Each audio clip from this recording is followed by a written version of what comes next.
दोस्तों, जब भी हम कोई देशभक्ति की मूवी देखते हैं तो उसे देखने के बाद मुंह से निकलता है I am proud to be an Indian. लेकिन क्या सच में जो लोग ऐसा कहते हैं कि मुझे भारतीय होने पर गर्व है, उन्हें भारत का इतिहास मालूम है? क्या उन्हें पता है कि भारत देश कितना महान है?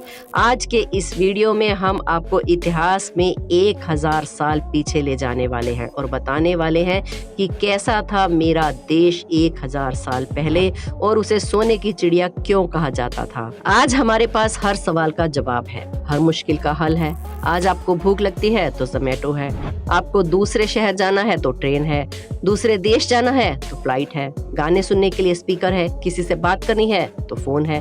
लेकिन क्या आपने कभी सोचा है कि पहले जब ये सब चीजें नहीं होती थी तो लोग कैसे गुजारा करते थे? तो चलिए आज आपको लेकर चलते हैं कई साल पहले के भारत में। तब का भारत और आज का भारत बिल्कुल अलग है। लेकिन वीडियो शुरू करने से पहले हमारे चैनल अनोखी दुनिया को सब्सक्राइब कर लें और बेल आइकन को जरूर प्रेस कर लें। आप में से शायद बहुत से लोगों को ये नहीं पता होगा कि आज जो भारत की सीमाएं आप देखते हैं, भारत इससे कई ज्यादा गुना बड़ा था।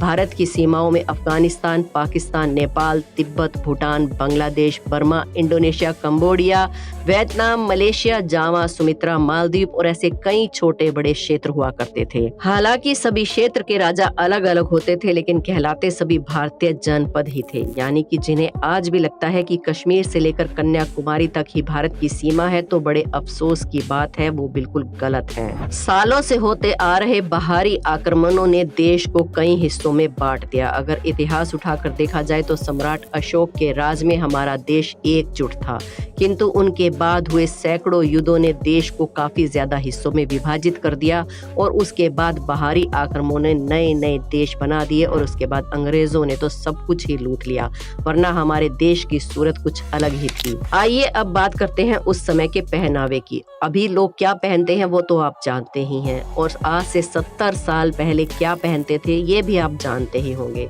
लेकिन आज से 1000 साल पहले भारत के लोग क्या पहनते थे, क्या आपको मालूम है?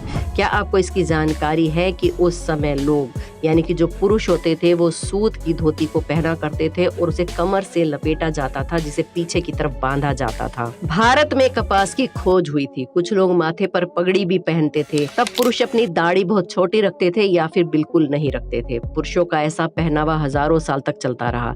लोग अपने पहनावे से बहुत अधिक प्रेम किया करते थे, या फिर हम यूं भी कह सकते हैं कि इंसान का पहनावा ही उसकी और उसकी जुड़ी हुई सैकड़ों साल की पुरानी संस्कृति की पहचान हुआ करता था। महिलाएं अपनी कमर पर एक कपड़ा बांधा करती थी जिसकी लंबाई घुटनों के ऊपर रहती थी, जिसे आज की महिलाएं शॉर्ट स्कर्ट के नाम से बुलाती हैं। कुछ महिलाएं धूप से बचने के लिए सिर पर कपड़ा भी बांधती थी। गले में हार और हाथों में कड़े का भी चलन था, जो कि धातु का होता था। बदलते वक्त के साथ उसकी धातुओं में भी बदलाव होता रहा। इस काल के दौरान महिलाओं का शरीर कपड़े से लिपटा होता था। कुछ औरतें स्कर्ट नुमा अंदाज में कपड़े को अपनी कमर से लपेट लेती थी और अन्य कपड़े या धागे से उसे बांध लेती थी। 500 एडी के आसपास गुप्त काल में साड़ी पहनने की शुरुआत हो चुकी थी। साड़ी शब्द की उत्पत्ति वेदों से हुई। संस्कृत में इसका एक अर्थ कपड़ा भी होता है। वेदों में 600 बीसी में साड़ी का जिक्र था। धनवान औरतें चीन के सिल्क से बनी साड़ी पहनती थी और साधारण घर की औरतें सूती साड़ी पहना करती थी। चूड़ीदार और सलवार कमीज ईरान की इस्लामिक खोज 1000 एडी में हुई। महिला और पुरुष दोनों ही इसे पहनने लगे। इसे चूड़ीदार और सलवार कमीज कहा जाने लगा। भारत में भी इसका खूब प्रचलन बढ़ा, खास करके उत्तर भारत में। लेकिन अब ये धोती और साड़ी के बाद लोगों की दूसरी पसंद बन गई है। ये महंगी भी हुआ करती थी, इसलिए आम जन की पहुंच से दूर थी। जो महिलाएं इसे पहनती थी साथ में ढेर सारे गहने भी पहनती थी, जिससे मालूम हो सके कि ये महिलाएं ऊंचे घराने की हैं। इसके अलावा छोटे बच्चे कुछ पहनते ही नहीं थे। अगर पहनते भी थे तो कपड़े के नाम पर उनकी कमर के इर्द गिर्द एक कपड़ा लपेट दिया जाता था। आबादी। दोस्तों, जिस तरह आज हम दुनिया की सबसे ज्यादा आबादी वाला वाला दूसरा देश है, वहीं उस समय के हालात भी कुछ इस तरह ही हुआ करते थे। जब उस समय भारत की कुल आबादी 3 करोड़ के आसपास थी, लेकिन ये उस समय के क्षेत्रफल के हिसाब से काफी कम थी। भारत के अलावा सिर्फ यूरोप ही एक ऐसा साम्राज्य था जहाँ की आबादी हमारी आबादी के आसपास थी, लेकिन उस समय भी हमारी आबादी दुनिया में काफी अधिक थी। आपको ये जानकर काफी अचंभा होगा कि देश की आबादी का एक बड़ा हिस्सा किसी भी बड़े राज्य का हिस्सा ही हुआ करते थे। जी हाँ, आपने सही समझा, हम बात कर रहे हैं उन समुदायों की जो जंगल में निवास किया करते थे, वही इस देश के मूल निवासी भी हुआ करते थे। अब बात करते हैं किसानी यानी कि खेती की। जिस तरह आप सभी ये बात काफी अच्छी तरह से जानते होंगे कि हमारा देश भारत एक कृषि प्रधान देश था और उस समय खेती करने के लिए उतने ज्यादा साधन भी नहीं हुआ करते थे, ना ही खेती इतने बड़े स्तर पर हुआ करती थी। उस समय लोग इतना ही अनाज उगा सकते थे जितना उन्हें और उनके परिवार और मवेशियों के लिए जरूरत होती थी। भारत में हमेशा से ही अनाज उगाने की परंपरा रही है। अनाज के अलावा नील, कॉटन की भी भारी मात्रा में लोग खेती किया करते थे। कुछ सदियों के बाद अंग्रेजों के दबाव में किसानों को भारी मात्रा में अफीम की खेती भी करनी पड़ी। इसके अलावा पशुपालन भी हमारे लिए काफी ज्यादा मायने रखता था और उसके बिना कृषि अधूरी मानी जाती थी। लोगों का खेती व्यवसाय होने के कारण वो जल्दी सो जाते थे और जल्दी उठ जाया करते थे, जिसकी वजह से काफी ज्यादा मेहनती हुआ करते थे। आइए अब बात करते हैं उस समय के शहरों की। अभी तक हमने आपको जो बातें बताई वो ग्रामीण क्षेत्रों के बारे में थी, लेकिन अब हम आपको बताने जा रहे हैं कि उस समय के शहर कैसे हुआ करते थे। पहले जमाने में ज्यादातर ग्रामीण इलाके ही हुआ करते थे, शहर की जगह कस्बे हुआ करते थे।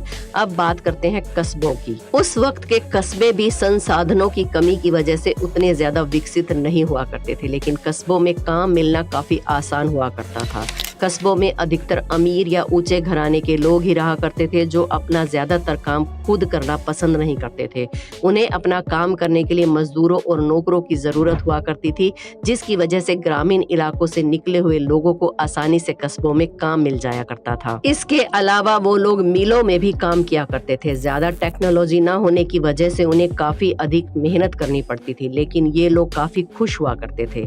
लेकिन फिर अंग्रेजों के आने के बाद मिलों के मालिकों के वहां काम करने वाले मजदूरों और कारीगरों की जिंदगी दिन बर दिन बदतर होती चली गई। उनकी तनख्वाह आधी और मेहनत दुगनी कर दी गई। इसके अलावा शहर में रहने वाले लोगों से अंग्रेजों ने अधिक कर लेना शुरू कर दिया। इसके चलते धीरे धीरे कस्बे भी गरीबी और भुखमरी की तरफ बढ़ने लगे। यातायात यानी कि ट्रांसपोर्ट। पहले यातायात के साधन बहुत ही कम हुआ करते थे, जिस वजह से एक इंसान अपने पूरे जीवन में 100 से 150 किलोमीटर ही सफर कर पाता था। लेकिन जैसे जैसे अरबी नस्ल के घोड़े देश में आने लगे और तांगा बनने लगा, लोगों के लिए सफर करना काफी ज्यादा आसान हो गया। हालांकि ये सफर आज के जितना आसान तो नहीं था, लेकिन उस समय के लोगों के लिए घोड़े की सवारी करना आज के समय के मोटरसाइकिल चलाने के बराबर था। और अगर आपके पास खुद का तांगा है तो वो किसी कार की सवारी से कम नहीं हुआ करता था। इसके अलावा उस समय बैलगाड़ी का भी काफी प्रचलन था, जिससे कि एक समय में 5 से भी अधिक लोग एक साथ सफर कर सकते थे।